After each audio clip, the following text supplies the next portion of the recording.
Sommet et Collet, le balado du 1er novembre 2021. On jase fast hiking avec le randonneur Alex Godard. Sommet et Collet est une présentation de la bière Charles-Henri. Une gamme de bières adaptée à tous les types de randonneurs. En collaboration avec Québec Aventure Plein Air et les parcs régionaux du Québec. L'autre réseau de parcs.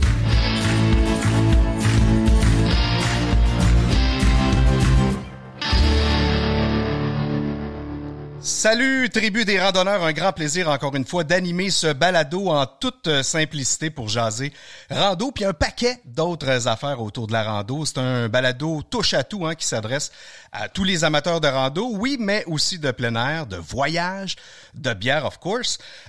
Tout de suite, si c'est pas fait, je t'invite à t'abonner à ma page Facebook pour plusieurs raisons. D'abord, les articles du blog ou les vidéos qui y sont postées, qui défilent, mais aussi si tu as le goût à répondre à mes questions auxquelles je réponds lors de chaque balado. Je prends aussi un petit moment pour remercier mes commanditaires qui ont sauté tout de suite dans le balado avec moi, sans avoir quel serait l'auditoire, leur retour sur investissement, mais qu'ils le font aussi par passion. Ce sont des gens de passion comme moi, donc pour faire connaître le sport, puis les bonnes bières aussi. Sérieux, je trouve ça génial et je les remercie énormément de me permettre de faire ça avec vous autres. Bon, avec le balado, une des missions, c'est de donner la parole à la relève chez les randonneurs, ce que je vais faire tantôt, mais aussi à de vieux routiers du sport qui ont beaucoup à nous apprendre. Je veux que autant débutants comme expérimentés y trouvent leur compte. Alors, si tu as des suggestions, je t'invite à le faire avec mon courriel qui est ALR, Alexis le randonneur, ALR, @alexislerandonneur.com ou via la page Facebook d'Alexis le randonneur. Bon, là, on va passer aux choses sérieuses. Notre invité, c'est un jeune réalisateur de courts-métrages. Il a 28 ans. Il combine ses passions pour la randonnée, le dépassement de soi, le cinéma, la musique, pour créer des vidéos où les paysages et l'ambiance sont mis de l'avant. Et à travers ces vidéos, je vous le dis, on revit ses aventures solo avec lui, avec sa copine, ses amis, oui, et même son chat. Ça, il faut en parler un petit peu plus tantôt parce que c'est quand même pas commun. Il nous fait voir des sentiers de longue randonnée, tout comme les plus petits. Et une de ses signatures, et c'est ce qui m'avait, moi, accroché quand je l'ai découvert, ce sont les magnifiques levées et couchers de soleil qui ponctuent ses vidéos. Souvent, il repousse ses limites et d'autres fois, c'est simplement pour le plaisir en bonne compagnie qui sont mis de l'avant. Donc, ses membres de sa famille, ses amis, tout ça. Donc, si tu es membre d'un groupe de randonnée Facebook, t'as déjà vu une de ces vidéos se glisser sur ton fil, c'est sûr, et t'inspirer.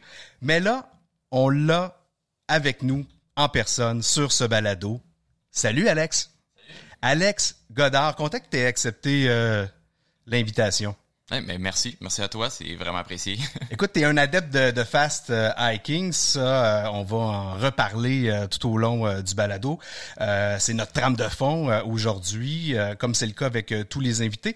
J'aimerais que tu me dises d'abord comment est née ta passion, toi, pour la rando. Comment ça a débuté, ça?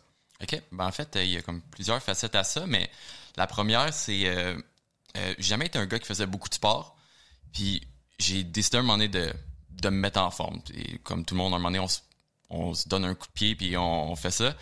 Puis ça a donné qu'en même temps, il y a un ami qui a fait un partage, dire « Hey, je veux refaire mon Giant dans les Adirondacks, qui embarque? » Moi, de naïveté, j'embarque. Fait qu'on s'est lancé là-dedans. Ça fait, en plus, pas mal, au moment qu'on l'enregistre, presque 3 ans pile. On a-tu hâte à ça, par exemple? Je fais une parenthèse, là, mais je sais qu'il y a beaucoup de randonneurs qui ont hâte de traverser la frontière. En tout cas, ça s'en vient, mais bref, oui, on y pense. Je sais qu'il y a bien des gens qui ont hâte à ça. Oui, je m'en ennuie. Mais donc ça, c'est presque 3 ans, puis on s'est embarqué là-dedans avec pas d'équipement et tout ça. C'était l'automne, mais on a sous-estimé les Adirondacks, qu'il y avait de la neige au sommet et tout ça, mais on l'a complété au complet, puis de là, ma piqûre est arrivée. Puis comme dans tout ce que je fais, moi, je suis genre de gars trop passionné. Là, fait que quand j'embarque dans quelque chose, je dévore tout ce qui existe sur le sujet, puis ça fait qu'en 3 ans, j'ai expérimenté des montagnes de 2000 mètres et plus, des campings d'hiver, tout le kit. T'as passé par tout ce que ça pouvait offrir. Ben là, avant que tu ailles plus loin, tu me parlais de Giant, sur lequel vous étiez pas équipé. Tu vas pas me dire que tu étais en t-shirt et en gogoon quand même. Quand même pas à ce point-là, là, mais j'avais pas des bottes ou souliers de randonnée. J'avais aucun vêtement qui respire. Là. C'était du coton, j'avais chaud, puis après ça, j'avais froid. Puis OK, le vrai débutant. Le classique, mais faut qu'on commence à quelque part. Absolument, oui. Je suis pas pour acheter 1000 pièces de stock, puis en fin de compte, dire en fin de compte, j'aimais pas ça. Bien d'accord. Fait que c'est ça, c'est pas mal, mais en introduction, puis d'autres là, ça a déboulé. Là, j'ai tranquillement, j'ai ajouté des nouvelles facettes à ça pour en revenir à ce que je fais aujourd'hui, qui est plus vers le fast hacking qu'on allait parler éventuellement. Ouais. Puis une grosse part de ce que tu fais en randonnée, pour nous le transmettre, c'est la vidéo. Ouais. Donc, tu me dis que tu as passé par plusieurs étapes comme randonneur, évidemment. Comme tous les randonneurs, hein, on débute quelque part, comme tu dis, puis on évolue là-dedans, on prend des trucs à gauche, à droite, on regarde des tutoriels sur YouTube, on parle à des amis, on échange sur les groupes. Mais là, tu as la vidéo qui arrive. Celle-là, elle est venue comment? Parce que tu n'as pas toujours filmé. Non, exact. En fait, il y a 2 facettes à ça. La première, c'est que j'ai toujours aimé ça, conseiller les gens. C'est-à-dire, quand j'étais ado, je travaillais dans un Vidéotron puis des choses comme ça. Fait que j'ai toujours été à t'as-tu vu tel film? T'as vu tel film, tu vas aimer ça là et tout ça. Fait que la randonnée a fait un peu la même chose. Je voulais montrer des randonnées au monde qui ont peut-être pas vu. Fait que j'ai commencé juste sur mon Instagram personnel. Je postais une photo de j'ai fait telle randonnée. Puis là, je faisais une mini description de la randonnée. Un peu comme qu'on connaît tout Alex Syke, là, il faisait, mais en post Instagram. Qu'on salue d'ailleurs, Alexandre Lauzon, au passage. Exact. Puis c'est ça. Puis comme je dis, je me suis beaucoup informé en regardant beaucoup de YouTubers tout ça. Puis j'ai trouvé qu'il manquait un certain manque au Québec. Après ça, j'ai fini par en découvrir de plus en plus. Mais jamais, sans dire que ils font, tout le monde a sa sauce, si on veut. Puis, tout le monde a sa niche, exactement, en quelque sorte. On a des super bons youtubeurs de randonnée au Québec, mais il n'y avait jamais ce que je recherchais vraiment, la facette, si on veut, de la vidéo que je voulais. Fait que je me suis dit, pourquoi pas? Puis de ça aussi est arrivé, en fait, je faisais de la musique avant, puis depuis la musique avait fini, il manquait le côté créatif. Dans le fond, j'avais plus ça.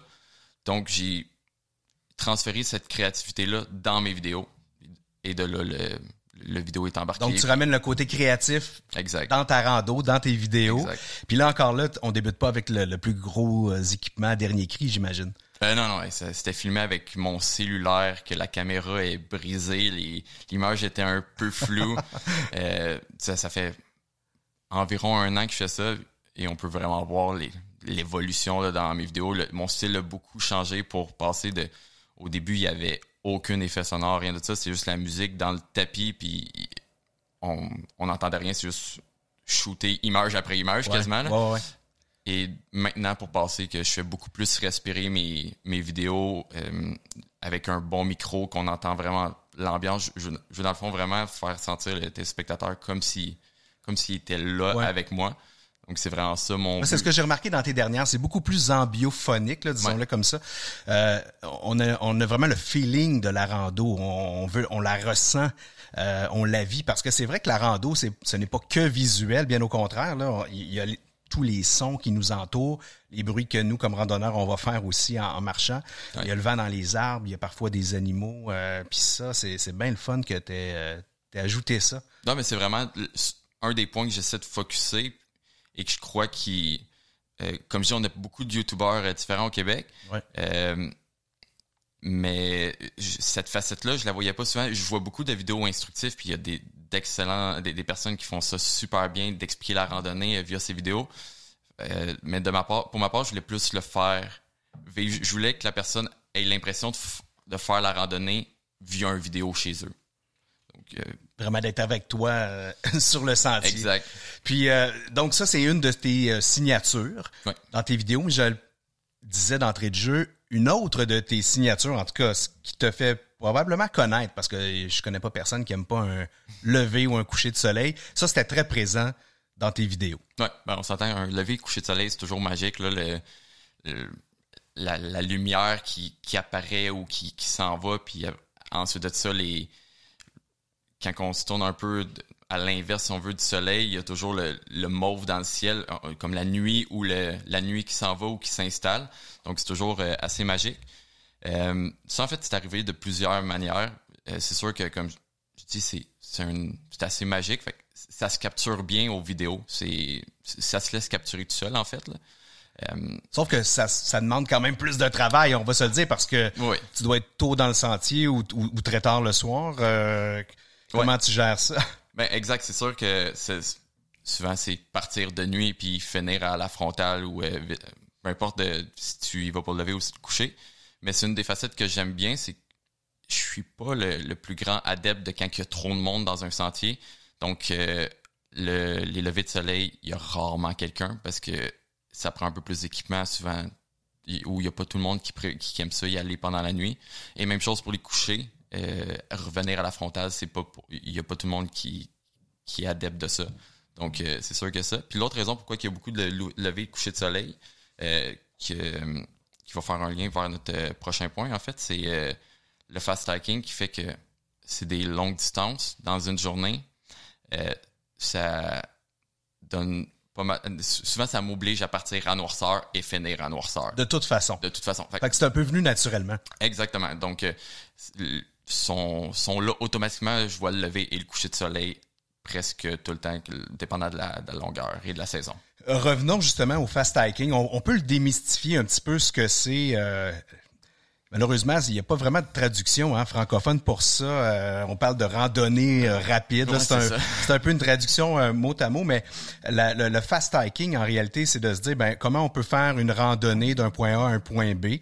Le plus rapidement possible, le plus légèrement possible, mais sans tomber dans la course de sentier. C'est-à-dire que il y a des portions où on va courir, d'autres où on va marcher. Remarque, la course de sentier, c'est un peu ça aussi. Comment toi tu fais la distinction entre les deux? Ouais, mais je trouve que c'est pas mal un hybride entre le trail running, la course de sentier, et la randonnée. Parce que le trail running, on va souvent être plus dans la performance. Oui, il y a souvent des bouts qu'on va ralentir parce que dépendant du terrain ou des fois la distance aussi fait que des fois on va juste marcher un peu plus vite tout ça, mais presque tout le temps on n'arrêtera pas vraiment. On va du point A au point B sans arrêter à tous les sommets tout ça. Tandis que le fast hiking, je le verrais plus comme c'est la randonnée, comme qu'on fait toujours, on arrête au sommet puis on profite quand même. On profite exactement, mais tout entre les points de vue et tout ça, ben, on accélère le pas, ou s'il y a une descente, on se dit hey, on peut donner un petit coup là, on va plus vite. Donc c'est juste le pace, c'est du randonnée, de la randonnée sur le speed, si on veut. Est-ce que tu fais ça aussi en longue randonnée, donc tu vas le faire quand même, malgré tout, chargé là, d'une certaine façon? Oui, je l'ai fait quelques fois avec un plus gros sac à dos, mais c'est sûr que si on y va avec la description telle quelle du fast hiking, on veut rester léger. C'est le moins de stock possible. Ouais. Anyway, la plupart du temps, on va partir, on essaie de condenser ça dans le moins de temps possible. En fait, c'est une des raisons pourquoi tu voudrais faire du fast hiking, c'est... T'as pas le temps. Sinon, t'as pas le temps de faire de la randonnée. Il y a ça, puis aussi, on se dit, OK, je pourrais prendre cette randonnée-là qu'on fait habituellement en 2 jours, avec un sac à dos, mettons, de 30 livres, ou je pourrais le condenser en une journée qui m'enlèverait mon sleeping bag, ma tente, tout ça, avec un sac à dos plus petit. Fait que oui, c'est plus d'efforts condensés, mais en même temps, c'est moins d'efforts vu que tu as moins à traîner. Donc, je trouve que c'est un compromis, le fun. Écoute, ma prochaine question, j'imagine et j'ai l'impression que c'est une question qui doit t'être posée souvent, mais t'as pas l'impression d'en manquer des bouts de ta rando, de pas en profiter pleinement. Bon, tu vas profiter du sommet, tout ça, mais entre les sommets, par exemple, ou entre les points d'arrivée, est-ce que tu sens que tu as quand même le temps d'observer ce qui t'entoure? Oui, en fait, c'est une question qui revient souvent. Je le savais! Puis j'en ai parlé avec ma blonde cette semaine. On en a reparlé un peu. Et je peux comprendre le point de vue, mais en même temps, comme je dis, oui, tu sais, ça reste du fast hiking et non du trail, fait que du trail running, donc on arrête au point de vue encore. Si je veux passer, tu sais, exemple, je fais un 55 km cette journée-là, ben ça se peut que je m'arrête à un moment donné 30 minutes à un sommet, que je dise, hey, je mange une bouchée, puis je prends le temps de relaxer, puis ça, puis après ça, je repars. Fait qu'il y a cet aspect-là que je profite quand même des sommets. Et ensuite de ça, il y a l'autre côté que c'est là que le côté vidéo embarque, puis que si on veut, mon côté créatif embarque aussi. C'est qu'avec la vidéo, je regarde le sentier d'une façon différente. Donc, quand je marche, je vois plein d'aspects que peut-être j'aurais pas vu sans la vidéo, dire ça ferait vraiment un beau une belle un bel angle, mais donc ça t'amène quand même à observer la nature parce que tu veux la coucher, j'allais dire la coucher sur pellicule, on dit plus ça, mais wow, tu sais. Ouais, ça trahit mon âge. Mais donc tu veux enregistrer puis monter ta vidéo là. Ben donc, c'est ça, je veux enregistrer le plus capturer la randonnée le mieux possible. Donc ça m'oblige à être plus attentif en même temps à la randonnée, ce qui fait que des fois je regarde pas toujours mes pieds puis je peux m'enfarger, mais ça c'est un autre sujet. Mais c'est ça, puis tu as regardé mes vidéos, tu peux voir que souvent un point de vue, je le capture de plein d'angles différents justement pour donner l'impression à la personne qu'elle voit partout puis que c'est comme si elle était là. Fait que juste en faisant ça, mais un espace dans mon vidéo qui va durer 30 secondes, mais je vais peut-être avoir été là 20 minutes. Ouais. Donc, juste parce que je pace record, après ça, je vais me placer, je vais chercher la caméra, je cours à une autre place carrément, je la replace, je repace record, etc. Fait que, ouais. Écoute, je peux t'en parler en télé, là, tu sais, c'est à peu près 1 heure de tournage pour 1 minute à l'écran. Ouais, c'est ça. On le sait que c'est très long. Quand on veut faire quelque chose de beau, d'esthétique, puis on a une idée en tête, puis on veut bien le rendre, on n'a pas le choix, là. Faut mettre le temps. Quand on regarde la télé ou pareil dans la vidéo, tu sais, ça a l'air super vite, puis il y a pas de niaisage si on veut, mais il y a plein d'à côté, puis c'est une des raisons pourquoi j'essaie beaucoup dernièrement de mettre dans mes vidéos le behind the scene, là, juste pour montrer l'envers du décor.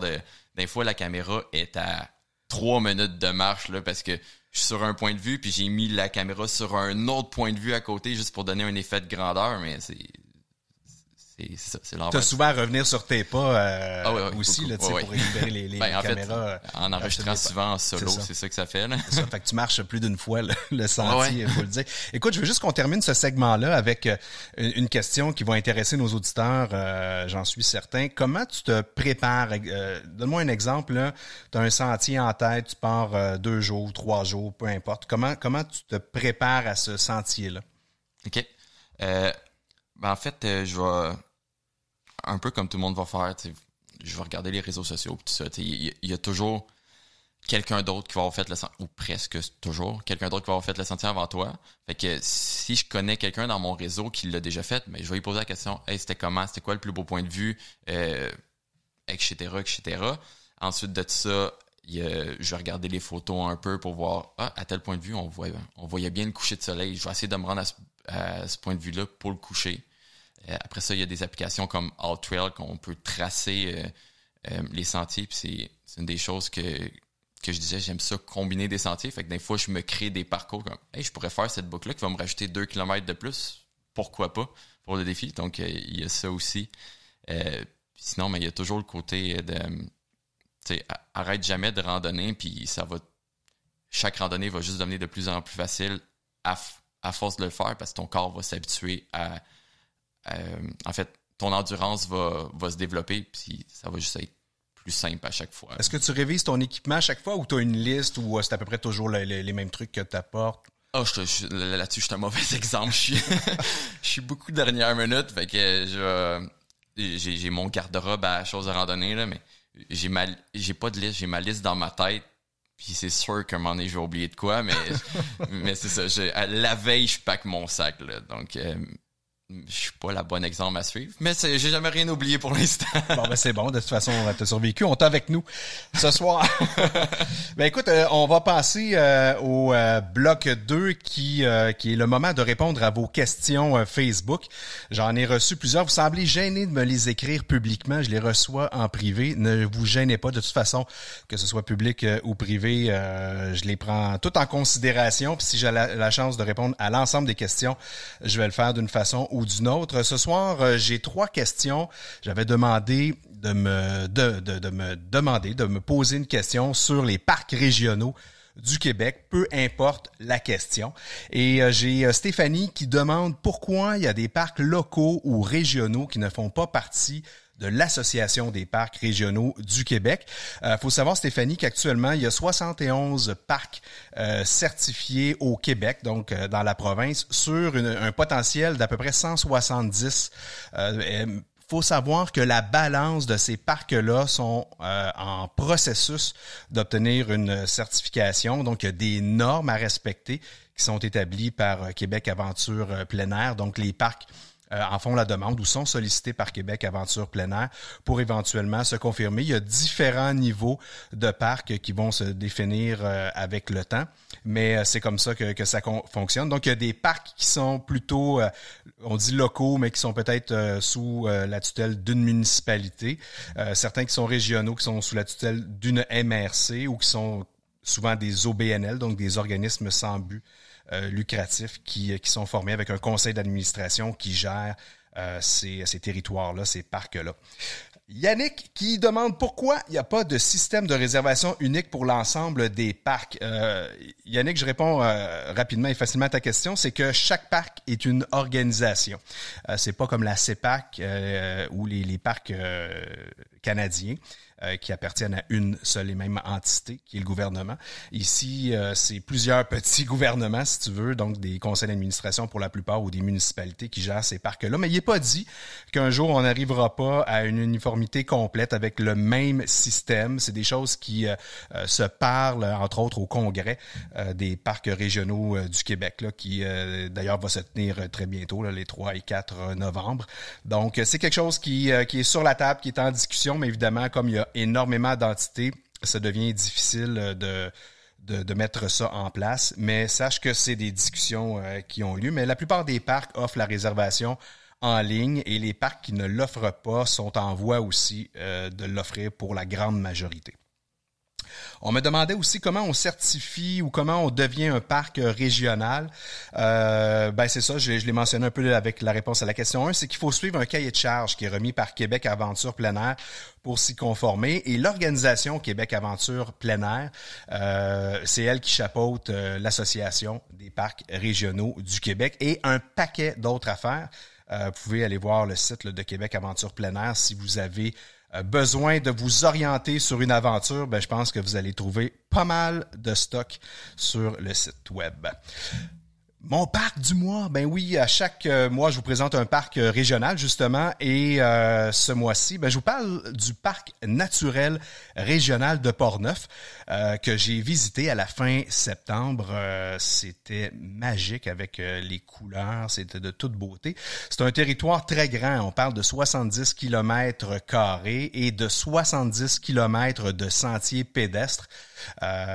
Moi, j'ai dormi là-bas dans une tente de prêt à camper, tout équipé. On a été bien reçus par le directeur du parc. J'ai pu goûter des trucs locaux. Le parc, lui, est englobé là, par 4 municipalités: Saint-Alban, Saint-Ubalde, Saint-Casimir et la municipalité de Portneuf et Rivière-à-Pierre. Donc, même, c'est 5, là, grosso modo. Toi, Alex, t'es déjà allé faire un tour au parc de Portneuf? Oui, quelques fois. J'ai été dans la section populaire, si on veut, du sentier, celle que sûrement tout le monde a vu passer sur les réseaux sociaux là, avec l'ancienne usine. Oui, en fait, c'est une ancienne. Je vais chercher le mot, ça fait exprès.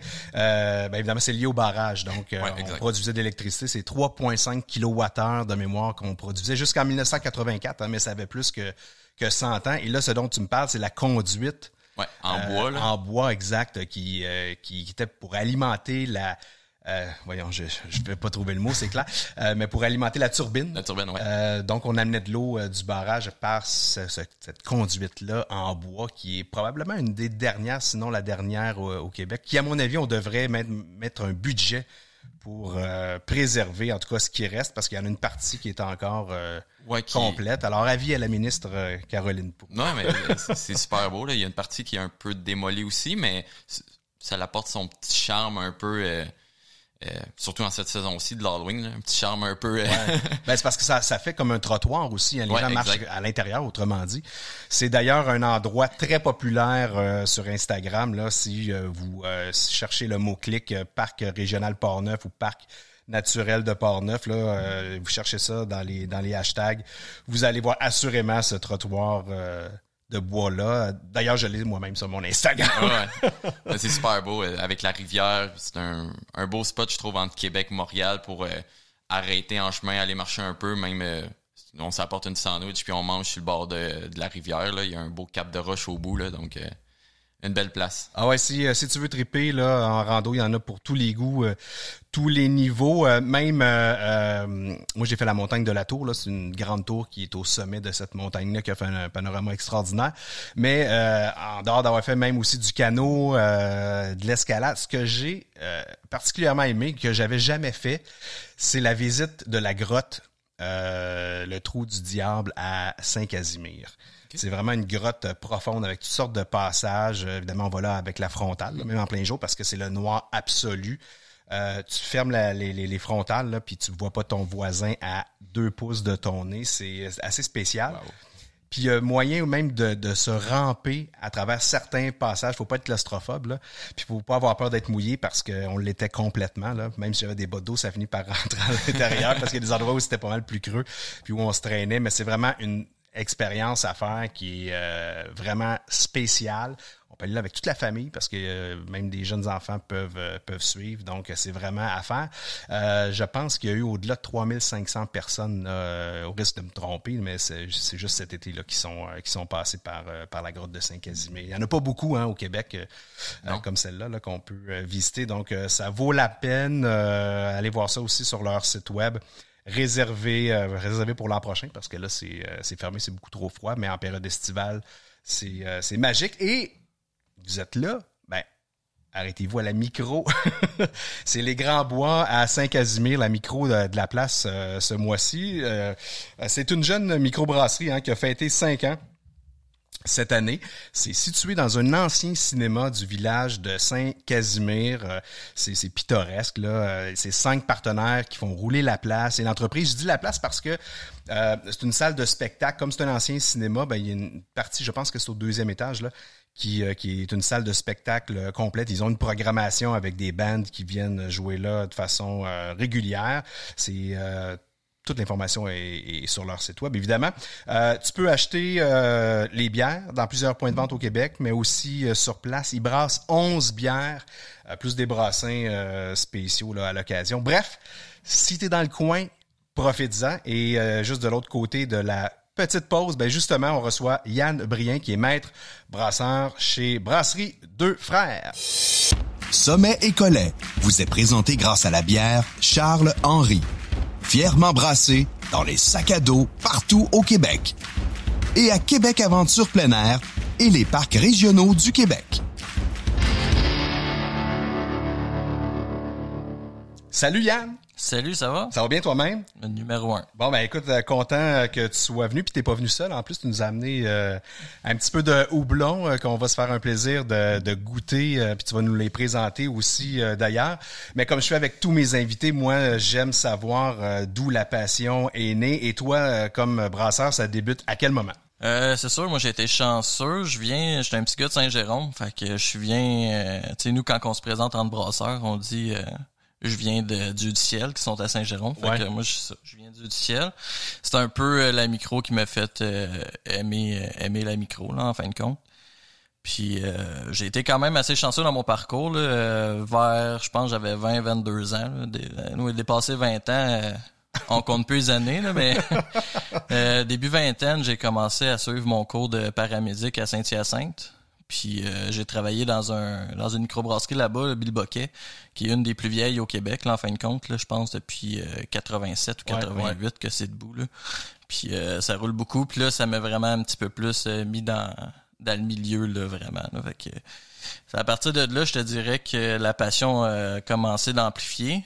Mais t'as pas commencé comme brasseur au Bill Boquet, là? Non, exact. Non, j'étais barman là-bas, là, en fin de compte. J'osais avec les clients, parler de bière. Là. C'était vraiment ça. Puis je suivais mon cours paramédic là, à Saint-Hyacinthe pendant ce temps-là. Puis arrivé à ma dernière année, là, ma 4e année, à toute fin, j'allais avoir mon diplôme. Il me manquait environ 100-120 heures de stage là, à finir. Puis là, les ambulanciers paramédics, sont tombés en grève. Ils ont arrêté de prendre les étudiants. Ouais, c'est vrai. Puis ça a tombé qu'en même temps, ils ouvraient un cours à Jonquière pour brasserie artisanale là, au cégep de Mastera.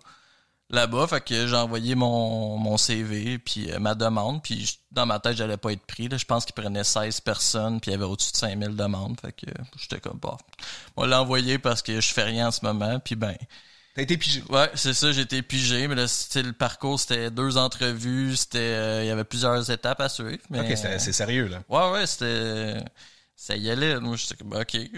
C'est se déplacer à Jonquière à chaque fois, puis... Mais non, c'est ça. Puis là, rendu là-bas, après ça, ils te mettent avec un paquet de gars qu'eux, ils font juste triper sa micro. Tes professeurs, ils ont tous des micros. Là, je me rappelle, il y avait les Moras de Reverband. Il y avait beaucoup de personnes, même Vlad Antonov, je pense qu'il est quand même assez... connu. Assez connu, ouais. Il nous a donné des cours. Puis tout, c'est vraiment trippant. Là. À partir de là, ça l'a juste amplifié. Puis moi, ma micro préférée, ça a toujours été Pit Caribou, là, quand j'étais jeune. Puis j'essayais tous leurs produits. Moi, en rentrant dans mon cours là-bas, j'ai communiqué avec Francis Jonca directement. Je dis, j'aimerais ça faire mes stages là quand ça va être fini. OK, c'est quand? Je sais, c'est dans 8 mois. C'est quand même pas mal d'avance. Je sais, ouais, prends pas de chance. J'ai fait, tu t'en viendras. Fait qu'à partir de là, j'ai été faire un mois de stage, ouais, en fin de mon cours à Percé directement, là, avec la gang de Pit Caribou dans le temps. Ça t'a permis quand même de voyager. T'es passé de Saint-Hyacinthe à Jonquière, à Gaspé. Ouais, c'est vrai de ça. Puis à Percé, j'ai été là. Ouais, c'est ça, exact. Puis j'ai été là quasiment 1 an. Là. Après ça, j'ai travaillé pour Pit Caribou 1 an et demi, là, je pense. Là. Francis m'avait fait un offre d'emploi. Fait que je suis resté là, j'ai vécu l'hiver gaspésien, puis c'était le fun. T'es dit c'est trop rough, je m'en retourne dans le sud. Même pas. Le pire, c'est quand je suis parti, c'était rendu l'été. Là, j'aurais bien pu rester un peu, mais non, c'est juste une année, ça fait quand même 1000 km aller voir sa famille puis ses amis. Là, mais c'était un bon trip, puis je veux dire, c'est la meilleure école qu'il y a pas, c'était ça. Là. C'est clair parce que je sais pas si le cours maintenant en sort davantage chaque année, mais à l'époque, tu disais 16, puis j'imagine que c'est pas tous les gars, les filles qui finissaient le cours nécessairement ou qui se plaçaient dans le milieu. Je te dirais que moi, mon année, je dis année, mais c'est 2 cohortes par année. Fait que dans le fond, c'est une 30-40 élèves qui sortaient par année. Moi, dans ma cohorte, je pense qu'il y a 2 ou 3 personnes là, qui ont pas eu leur diplôme. Fait que ça reste quand même... Les autres travaillent dans le milieu probablement aujourd'hui ou de ce que tu sais. La majorité travaille dans le milieu, ouais, exact. Tu es en train de me dire que c'était une cohorte exceptionnelle. Exceptionnelle, je pense. Non, mais les professeurs sont bons, puis c'est tous des gens passionnés. Le processus pour rentrer là, faut que t'aimes ce que tu fais. Fait que non, oui. Puis cette cohorte-là, il y a eu quand même beaucoup. Tu sais, je pense justement à Messerem Brassitorium qui ont eu des rescapés de ce cours-là. Gabriel Vetla qui est brasseur là-bas. Il y a eu beaucoup de personnes qui sont parties des microbrasseries là, qui ont suivi ce cours-là. Fait que c'est vraiment un des bons cours en francophonie, je te dirais, à suivre là, dans le monde. Il y en a qui avaient des âmes d'entrepreneurs là-dedans, puis exact. Lié à la passion, ça donne toujours de bons résultats. Si j'avais à te demander, c'est quoi ta philosophie comme brasseur, comment t'exposerais ça? Écoute, je pense qu'il y a beaucoup de... Il y a la passion, c'est sûr, mais il y a le petit côté cuisine que quand tu veux manger quelque chose, tout aussi bien de le faire toi-même, tu vas être sûr que ça va être à ton goût. Il y a un peu de ça, puis c'est de se retrouver en chum, puis jaser de bière, puis le côté amical, puis friendly qui disparaîtra jamais. Je pense que c'est la philosophie, c'est ça. Puis tu sais, ce que tu sors, faut que ça soit à ton goût. Fait que la qualité, faut que ça soit là, faut que ça soit quelque chose que t'es pas gêné de présenter, puis faire goûter à ton monde, là, je pense que c'est pas mal ma philosophie à moi. Là, t'es parti de Percé, de la Gaspésie. Après ça, t'es arrivé à quel endroit où t'es... Parce que là, chez les deux frères à Terrebonne, ça fait 1 an à peu près là, que t'es là. C'est récent quand même. Ouais, exact. Écoute, je suis parti de Percé. Après ça, j'ai été à Cidrerie Milton une couple de mois faire du cidre. Dans ce coin-là, c'est tout le temps quelque chose qui m'avait intéressé à essayer, le côté vinicole, puis ces trucs-là. J'ai fait ça une couple de mois. Après ça, je suis allé chez Brasseurs du Nord à Blainville pendant pas loin de 2 ans aussi. Boréal. Boréal, que là, j'ai été là pendant pas loin de 2 ans. Puis c'est ça, là, ça va faire 1 an et demi là, que je suis chez deux frères. OK. Est-ce que tu dirais que ton passage du côté du cidre t'a amené des choses que t'as appliquées dans la bière après? Au niveau pratique, plus ou moins. Au niveau théorique, c'est sûr et certain, parce que c'est différents types de fermentation, ça dégage des trucs différents, ça vit différemment. Tu sais, les levures, dans le fond, c'est du vivant. Tu joues avec du vivant, là. Fait que tout ce qui réagit différemment, ça t'apporte des nouvelles connaissances que tu peux utiliser dans la bière ou même dans le vin, dans le kombucha, partout, là.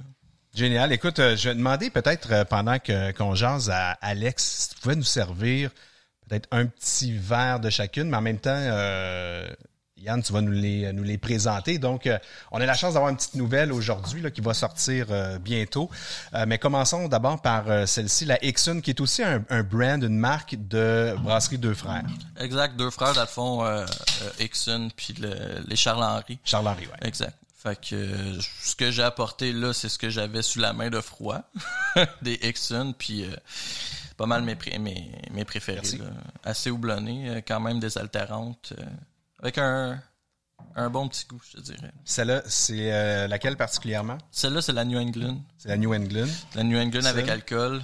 Donc, c'est surtout sur les houblons tropicaux. Une bonne amertume. C'est quelque chose qu'on recherche dans ce style de bière.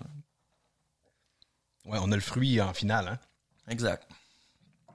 Ça, c'est rafraîchissant. C'est parfait pour un début d'apéro là, en fin d'après-midi. Hein? C'est bon. Alex s'en liche les babines. OK. Très bon. Et là, on pense à une seconde que tu as apportée. Exact. Ça, écoute, j'ai pas fait beaucoup de recettes chez Deux Frères là, jusqu'à présent. C'est surtout des recettes qu'on essaie d'améliorer. Ouais. Celle-là ici, c'est la New England sans alcool. C'est vraiment pas c'est pas la même recette qu'on fait sans alcool. Le processus est vraiment plus compliqué. Puis ça se veut un peu dans le même style, mais sans alcool. Là. Donc fruité avec une petite amertume. Et ça, c'est sous l'étiquette Ixun, celle-là? C'est pas Ixun, c'est la série découverte. Là, OK, c'est la série découverte, celle-là. Exact. Donc New England IPA. Sans alcool. Sans alcool. Donc c'est 0.5 là, en fait. C'est quand même surprenant, hein? Je trouve que c'est rafraîchissant en première gorgée. Hein? Ça, c'est le fun aussi. Même, on parlait hors micro tantôt que la petite bière, des fois, après la rando, c'est intéressant. Ben, à 0.5, je pourrais me risquer là, au sommet de boire ça ou même de la séparer avec quelqu'un. Là. Je vois pas trop de problème. Ça déshydrate un peu moins que... Ça déshydrate un peu moins, puis on a quand même du goût, pour accompagner le lunch, pourquoi pas. Exact. Et là, elle est tellement nouvelle, la prochaine, qu'elle n'a pas encore d'étiquette. Je suis certain qu'elle existe déjà, elle a juste pas été wrappée. Ben écoute, elle a été encanée la semaine dernière, je pense jeudi passé. Donc, OK, donc c'est... On y va, on goûte, on est là pour ça, on en profite. Ça, c'est une bulle que j'ai eue, c'est juste un style, ça me tentait d'essayer, dans le fond. Ça se veut une bière forte en alcool avec beaucoup de corps. Ça ressemble un peu à un stout. Je l'ai bâti vraiment comme si c'était un stout, mais blanc. En fait, j'ai utilisé du blé, de l'avoine, donc pas de grains torréfiés. Donc, on s'éloigne du goût de chocolat, café habituel. Puis, on s'en va vraiment plus sur le sucré. Puis, c'est moi où il y a comme une odeur de cannelle pratiquement. Exact. J'ai mis de la cannelle dedans. Ah! Cannelle, caramel, vanille. Un gros dessert en canne. Ah oui, hein? Ah oui, écoute, j'ai jamais bu quelque chose comme ça. Juste assez pour que ça donne un petit goût pâtissier un peu. Là. Absolument, c'est un gâteau. Exact. C'est vraiment une bonne bière dessert, c'est le fun, ça. Ça se veut comme une brioche, puis c'est 10% d'alcool. Oh, OK. Là, on le sent. Faut faire attention, par exemple, là, parce que sucré comme ça, des fois, ça peut être traître. On le sent pas beaucoup, mais quand même assez fort. Puis est-ce qu'elle a un nom, celle-là? Elle a-tu un nom? Je pense qu'elle va s'appeler White Stout ou Pastry Stout. Ouais, c'est à trouver bientôt. Comme je te dis, l'étiquette, je pense qu'elle est faite. Je sais même pas si elle est imprimée encore. Là. OK. Bon, ben restez à l'affût parce que elle va être sur les tablettes incessamment, en tout cas pour le temps des fêtes. Assurément. Fait que je pense que ça, c'est un bel achat à vous faire et pour vos desserts avec vos amis, vos parents, que vous allez probablement pouvoir revoir cette année. On se croise les doigts s'il n'y a pas de changement. Alors, merci Yann de t'être prêté au jeu, d'être ça fait plaisir. venu Merci nous voir, de venir nous présenter ça. Puis écoute, peut-être que tu reviendras d'ici la fin de l'année, pourquoi pas, parce qu'il y a toujours des nouveautés qui... c'est en effervescence chez vous de votre côté. Ben merci Yann. Ça fait plaisir. Et moi, je vais retourner en discussion avec notre ami Alex parce que on va passer au bloc numéro 4. Dernier segment de l'émission. Et là, on va creuser vraiment une question hyper importante avec Alex. Ton chat, il fait de la rando depuis quand? Je me demandais où tu t'en allais. C'est vraiment pas longtemps. En fait, c'est juste... dans le fond, moi, je suis propriétaire d'un condo, là, fait que c'est un 3,5. J'ai 2 chats là-dedans, fait qu'on s'entend que il pourrait avoir plus de place, puis il y en a un qui prend plus de place que l'autre, fait que il y a pas tant de place que ça pour courir, donc je me suis dit pourquoi pas. Puis en fait, en plus que j'étais en condo, déjà que je voulais pas les faire sortir dehors. En condo, c'est encore plus impossible. Fait que je me suis dit pourquoi pas l'apporter avec une laisse en randonnée, tout ça, fait que j'ai fait un test, puis tu l'as amené tout de suite carrément en rando ou tu l'as sorti un peu à l'extérieur avec la laisse? En fait, au début, on a fait... il faisait un tour du condo, si on veut. Puis on a ajouté un petit peu de distance comme ça. Mais j'ai trouvé qu'il se prête mieux à marcher à l'extérieur en randonnée que autour de chez nous. Parce qu'autour de chez nous, je veux pas, il y a des voitures qui passent, tout ça. Puis à chaque fois à chaque fois qu'on croise quelqu'un ou qu'on croise une voiture, ben il fige. Okay. Tandis qu'en randonnée, ben, il y a moins de personnes. Donc, il n'y a pas ce stress-là. Il n'y a pas ce stress-là, exactement. Et toi non plus, d'ailleurs, et nous non plus. C'est ce qui est bon de la rando. Mais là, les gens nous écoutent puis se disent je peux pas croire qu'il marche. Surtout s'il fait du fast hiking. Non, tu le portes la plupart du temps dans ton sac à dos. Non. Non? Non, ben moi, c'est ce que j'avais compris. Là. Non, OK. Mais non, en fait, je l'apporte pas pour du fast hiking, tout ça. Tu sais, je l'apporterai pas sur un 40 km. Là. Quand j'y vais, c'est... un day hike, un petit day hike. Ben, j'ai une vidéo qui va être sortie au moment qu'on en parle, là, mais c'est Mon sourire dans la Nodière. Mm-hmm. Donc, tu sais, qui est un... Très bien. 2,5, je pense, 2 km aller-retour, là, quelque chose comme ça. Fait que pour lui, c'est assez. Là. Il n'y avait pas besoin de plus que ça, là. Après ça, il dort tout le long de l'arête de retour. Littéralement, il te suit avec la laisse puis il marche le sentier. Il marche le sentier au complet puis des fois, il pogne une bulle de courir, fait qu'il faut que je cours avec lui. Fait que là, les gens qui te croisent, assurément, ils en reviennent pas, je suis à peu près certain. Ah oui, à chaque fois, c'est l'attraction. Ouais, c'est ça. Puis sur le coup, ils me passent, puis là, hey, c'était un chat, ça?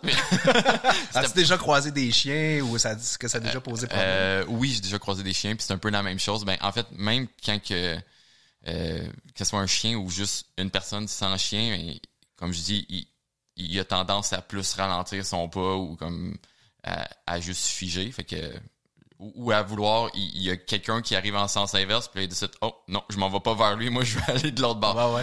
C'est sûr que c'est moins instinctif qu'un chien pour ça, pour la randonnée, là, mais s'il y a personne, si je m'en vais par en avant, il s'en va par en avant avec moi. Là.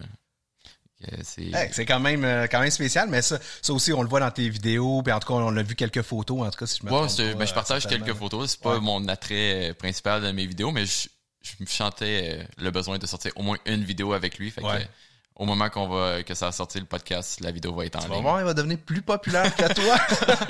Tu sortiras peut-être plus après. Écoute, j'avais une question qui me brûlait les lèvres parce que tu sembles pas avoir de rando à ton épreuve, de sentier à ton épreuve, mais si je te demandais ta rando la plus difficile, ou peut-être la rando, en tout cas la plus difficile que toi t'as réalisée pour toutes sortes de raisons, tu me dirais quoi? OK. Bonne question. Parce que, dans le fond, on en a parlé un peu hors micro, là, mais une des raisons pourquoi je fais du fast hiking, c'est que je trouvais pas le défi qui me repoussait mes limites, en fait. pour ce qui est du Québec, du moins. Donc, c'est là que j'ai décidé de combiner des sentiers et tout ça, puis de faire plusieurs montagnes, une à la suite de l'autre, justement pour travailler plus l'endurance, tout ça, qu'avec une randonnée de 10 km, moi, ça me le fait pas. En faisant ça, souvent, ça l'engage d'autres choses, comme le plus de randonnées que je fais, c'est l'hiver, moi, parce que avec ma job, j'ai plus de temps l'hiver. Donc, en combinant des sentiers comme ça, moins achalandés, mais ça fait que souvent, je me retrouve dans des sentiers qui ont été pas utilisés. Ça fait un petit bout, ou même des fois, aucunement pendant l'hiver. Donc, t'ouvres la traque, là. J'ouvre la traque. Ça l'ajoute un défi important souvent, là, parce que mettons que je prends il y a 2 sentiers pour se rendre au sommet, tout le monde prend le sentier A, moi je prends le sentier B que personne n'a utilisé, mais avant de me rendre au sommet qui a été piétiné puis que là ça va bien, mais j'ai peut-être un 10 km au début de la journée que je me dis, oh mon Dieu que ça va être tough aujourd'hui, puis après ça, rendu au sommet, le reste déroule puis ça va bien, là, mais c'est des petites choses comme ça hors de mon contrôle qui changent un peu le tout. Sinon, c'est sûr que j'ai quelques trucs ici et là. Si je vais dans mes expériences les plus récentes, quand j'étais au Yukon cet été, c'est très différent en termes d'environnement qu'ici. Ici, on a beaucoup des sentiers de terre avec des racines un peu ici et là. Là-bas, c'est beaucoup plus rocheux. C'est beaucoup plus rocheux. Donc, j'ai souvenir des randonnées que tu fais un pas par en avant, puis t'en fais un demi par en arrière parce que ton pied glisse dans roche, là, puis quand même à pic aussi, là, fait il y a des choses comme ça, ça m'amène à te demander, est-ce que tu utilises des bâtons? J'ai jamais remarqué. Dépendant quand. Okay. Au Yukon, je l'ai utilisé. T'as presque pas le choix là-bas. Ouais, ça, c'est... Comme je dis, avec c'est beaucoup de roches, donc des roches à quasiment escalader par bout, des grosses marches, fait que le bâton, il aide un peu à garder son équilibre là-dessus. Au Québec, je dirais pratiquement jamais. Et puis le fait aussi que les dénivelés sont plus importants à d'autres places qu'au Québec, ça l'aide quand tu pars pour plus qu'une journée là, avec t'as un sac à dos un peu plus imposant. T'es plus chargé, là. C'est ça. C'est sûr qu'en longue randonnée, les bâtons sont... ça l'aide à soulager le poids sur tes jambes. Là. Mais ça, au Québec, vu que je fais pas mal plus du fast hiking, donc des hikes, je vois... Pour ce que je fais, je vois pas tant la nécessité, là, exactement. Écoute, si tu pouvais charger, si tu pouvais choisir une seule et dernière destination rando, eh boy, avant ta mort imminente, on est dans l'Halloween, on va en rajouter. Wow! Ce serait où et pourquoi? As-tu déjà pensé à ça? Oui. J'ai beaucoup de destinations voyage dans ma tête. Là, c'est sûr que c'est plus dur avec la situation qu'on est en ce moment. Là. Yann, tu peux la boire, la bière, hein? T'es pas obligé de juste la regarder. Je voyais là qu'elle tentait. Mais c'est ça, c'est sûr qu'avec tout ce qui est pandémie, c'est un peu plus dur d'aller où est-ce qu'on veut. Mais comme je disais, j'ai beaucoup plus de temps, moi, l'hiver, avec ma job. Donc, en étant, nous l'hiver, tout l'hémisphère sud, c'est leur été. Fait qu'il y a la Nouvelle-Zélande que je rêve. Je voulais y aller cet hiver, mais pour l'instant, des dernières nouvelles que j'ai regardées, leurs frontières sont encore fermées. C'était un fan de cinéma aussi, puis des films qui sont tournés là-bas, entre autres dans les montagnes. Ça assurément t'as le goût de les courir. Là. Ouais, ben, mon film préféré de tous les temps, c'est Lord of the Rings, puis c'est Nouvelle-Zélande. Ouais. Fait que Nouvelle-Zélande, c'est une place. Japon, je dirais, juste pour le clash culturel, puis même paysage, que des fois ça se ressemble un peu, mais en même temps ça peut être très différent en même temps. Là. Japon, c'est pas un endroit qui est souvent le premier réflexe pour la rando, mais c'est vrai qu'ils ont des montagnes et des sommets. D'ailleurs, le ski alpin, c'est une véritable destination. Là. Exact. Ça nous dit qu'il y a de la rando à faire là-bas. Là. Donc ça serait 2 places. Puis Islande, que j'avais mon billet d'avion avant de partir avant la pandémie, puis ça a été annulé. Fait que c'est sûr que ça reste dans mes plans futurs. Arigato. Si je te demande si t'as un item indispensable que t'amènes avec toi en rando, là, tu te dis, mais ça, là, je pars jamais sans cet item-là. OK. Mais t'es pas le premier à me poser cette question-là, puis à chaque fois, pas tant quelque chose, c'est comme si je suis pas... C'est parce que les gens ils pensent à quelque chose au niveau de la sécurité souvent ou Mais tu sais, ça peut être un luxe, là. Mais c'est ça. Mais je veux dire, la chose que moi, à chaque fois qui me vient instinctivement dans ma tête, parce que il y a comme deux manières de penser dans la randonnée. Puis moi, je vais te dire mon côté. Je suis team souliers.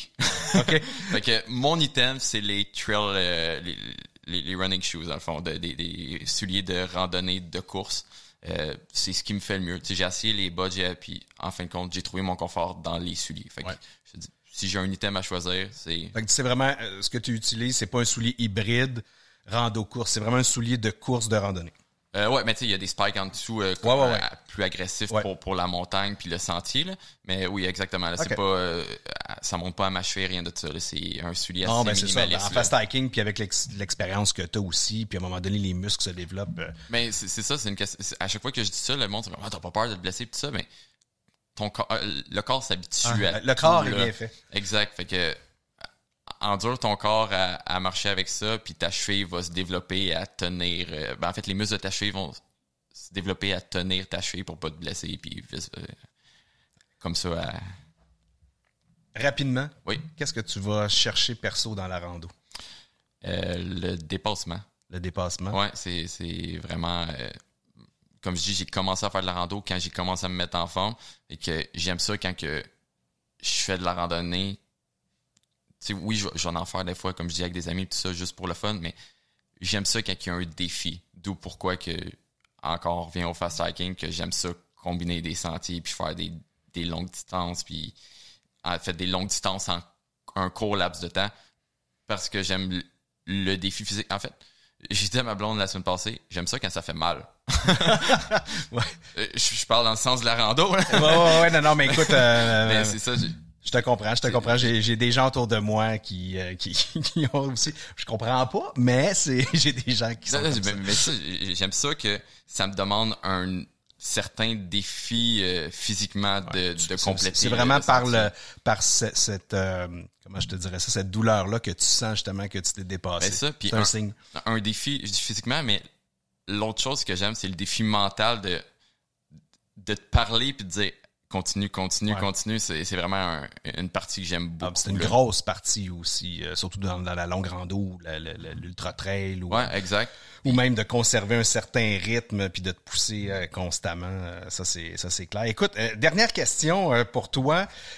Si tu avais un top 3 des randos au Québec que tu voudrais suggérer à nos auditeurs, ce serait lesquels? OK.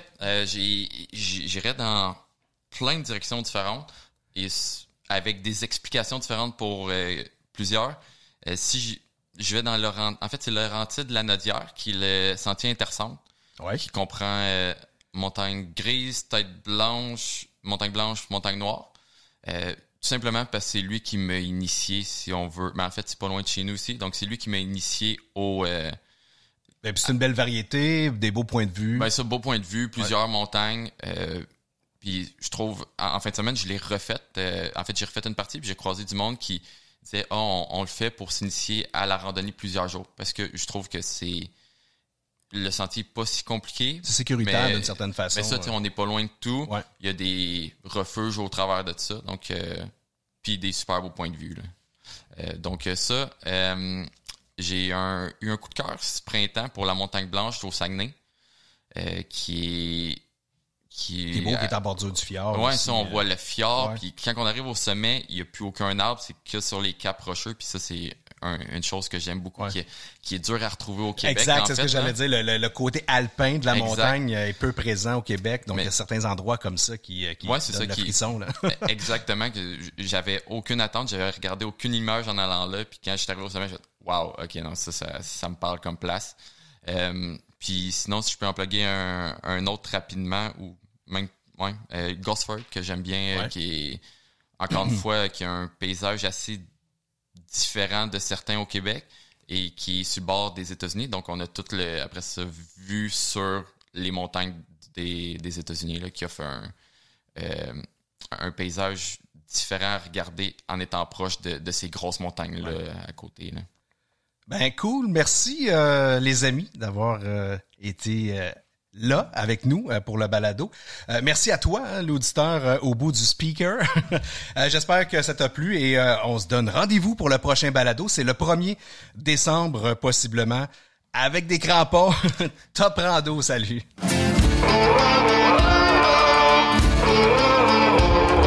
Sommet et Collet vous a été fièrement présenté grâce à la bière Charles Henry. Sa blonde, blanche et ambrée offre différents parfums et arômes qui sauront plaire à tous. Une légèreté avec du corps, facile à boire, surtout après votre rando. Et à Québec Aventure plein air et les parcs régionaux du Québec. Pour découvrir une nature surprenante et explorer les activités de plein air, consulte aventurequebec.ca.